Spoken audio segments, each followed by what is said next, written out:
Fear and greed are entangled emotions that have evolved in human behavior. Fear helps us escape danger, survive, and defend ourselves. It incites us to take defensive action, such as sidestepping hazardous situations or seeking refuge. Greed is particularly obvious in financial decision-making. It motivates people to take risks, invest, and accumulate wealth. Be fearful when others are greedy, and greedy when others are fearful is perhaps one of Warren Buffett's most recognized proclamations. While Mr. Buffett was advocating for a balanced approach when investing in stocks, his counsel is equally applicable to the home buying or real estate investing process. Be guarded when others are excessively optimistic, greedy, and snatch opportunities when fear dominates. So why is it so many of us do the exact opposite of Mr. Buffett's recommendations? The answer lies in our basic human nature, specifically our herding behavior, and our tendency towards loss aversion. We humans tend to follow the crowd, and when everyone around us is hesitant, we instinctively participate. Fear spreads like a firestorm, leading to irrational judgment as people are more responsive to losses than gains. Fear of losing money often supersedes the motivation for possible gains, and this inclination can prevent us from acting logically even when opportunities present themselves. However, we also have a natural tendency to seek abundance. When markets are rising, greed inspires investors to buy, hoping for even greater returns. Greed can magnify asset prices beyond their intrinsic value. During bull markets, buyers and investors become too confident, bidding up home prices. Eventually, these bubbles can burst, resulting in losses. When others are making money, we want a piece of the action, and fear of missing out, known as FOMO, drives us to act irrationally. Fear and greed can spread through social networks like gossip at a high school, and trusting the wrong social media influencers can cost one dearly. We'll show you a little later just how much can be lost by adhering to an inaccurate originator or creator. For now, let's define what we mean by wrong source. There are basically three types of misleading sources. The first type are the churnalists.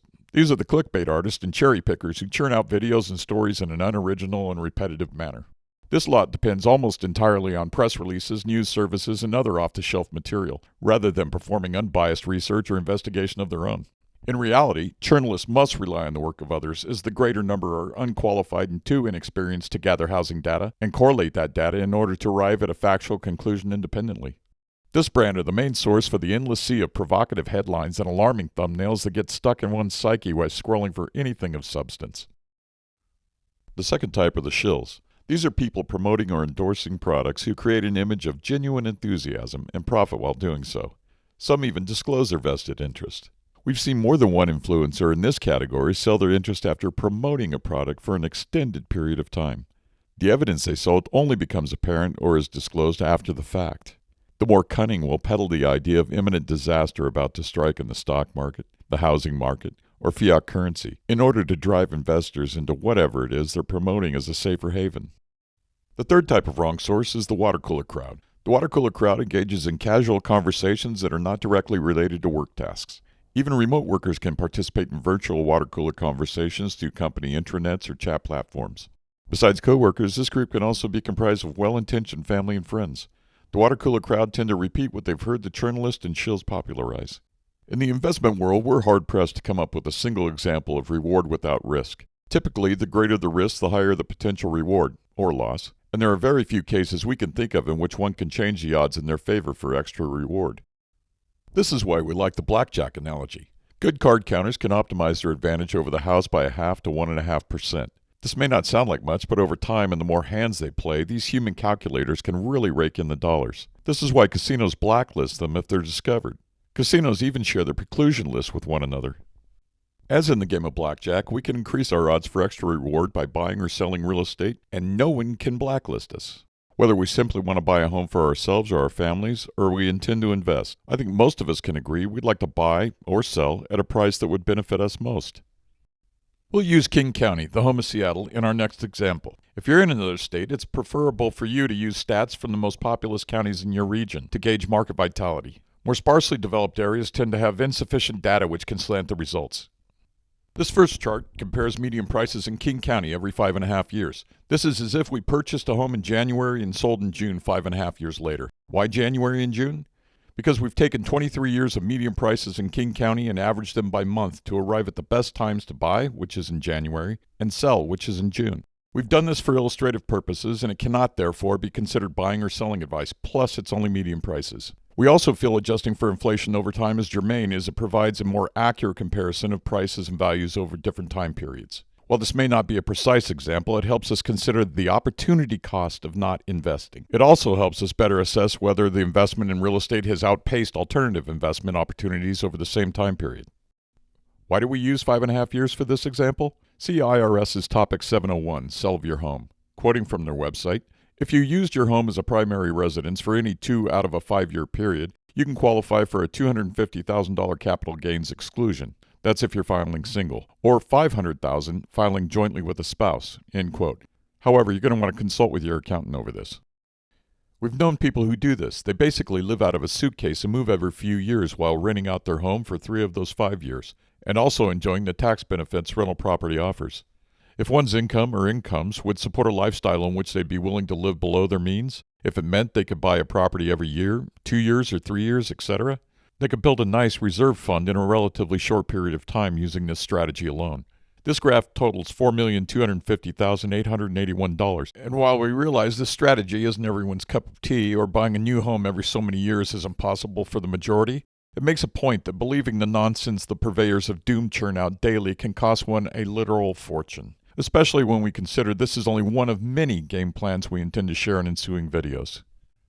And remember, you don't have to hold the property for 5 years. You only have to live in your primary residence for 2 years, and, quoting the IRS again, generally, you're not eligible for the exclusion if you excluded the gain from the sale of another home during the 2-year period prior to the sale of your home. Refer to Publication 523 for the complete eligibility requirements, limitations on the exclusion amount, and exceptions to the 2-year rule, end quote.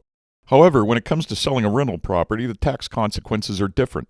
The gain or loss on the sale of the rental property is typically treated as a capital gain or loss, and it's subject to capital gains tax rates. Be that as it may, we'll leave the taxes on rental property discussion for another video. Over our careers, we've had more clients express an interest in buying investment real estate than those who've actually done so.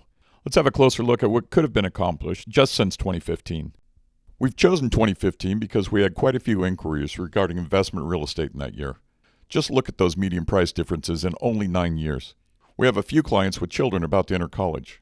We have more with children who are in their early teens or younger. Do you think the sale of a median price rental property that is appreciated $538,500 might help with college tuition?